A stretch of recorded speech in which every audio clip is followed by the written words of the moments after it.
আজকে আমি আপনাদের সাথে শেয়ার করব ভেজ ডাল রেসিপি। এজন্য দেখুন আগে থেকে মুগ আর মশারি ডাল সিদ্ধ করে ফ্রোজেন করে রেখেছিলাম, দিয়ে দিলাম ওই ডালটা। এবার অপেক্ষা করব গলে যাওয়ার আগ পর্যন্ত। আপনারা কিন্তু চাইলে সাথে সাথে মুগ আর মশারি ডাল সিদ্ধ করে এই ভেজ ডালটা রান্না করতে পারেন। আমার আগে থেকে সিদ্ধ করা ছিল, তাই আর আমি আবার সিদ্ধ করি নাই। দেখুন এই পর্যায়ে ডালটায় বলক চলে আসছে। এবার এখানে আমি দিয়ে দিব অল্প একটু পরিমাণ হলুদ মরিচ পাখি, আর দিয়ে দিব পরিমাণ মতো লবণ। আমি কিন্তু সেদ্ধ করার টাইমেও লবণ দিছি, এই জন্য আমি একটু লবণের পরিমাণটা কম দিলাম। যার যেমন টেস্ট অনুযায়ী লবণটা দিয়ে নেবেন।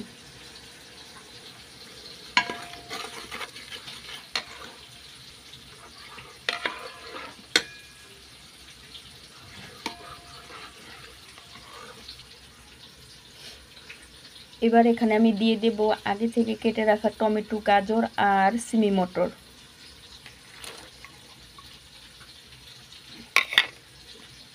এবার একটু অপেক্ষা করব নেড়ে চেড়ে গাজর সিমি মটরগুলো সিদ্ধ হয়ে যাওয়ার আগ পর্যন্ত। এখানে আমি কিছুটা পেঁয়াজ দিয়ে দিতেছি।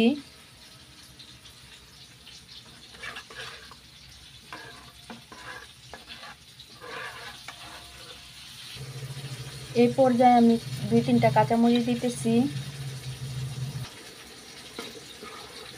এবার আমি ডালটা বাগার দিয়ে নেব।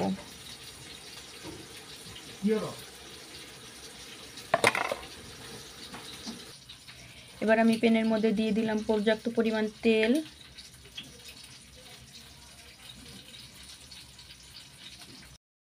এবার আমি তেলের মধ্যে দিয়ে দিতেছি আগে থেকে কেটে রাখা রসুন। এবার আমি রসুনটাকে গোল্ডেন ব্রাউন কালার করে একটু ভেজে নেব। 50% রসুনটা ভাজা হয়ে গেছে। এ পর্যায়ে আমি দিয়ে দিতেছি আস্ত জিরা। এবার জিরাটা আমি ভালো করে এর সাথে ভেজে নেব। এবার দেখুন এই পর্যায়ে আমার রসুনগুলো ভাজা হয়ে গেছে। এবার আমি ডালটা বাগার দিয়ে নেব। এবার দেখুন ওই ভাজা রসুনের উপর আমি ডালটা দিয়ে দিলাম।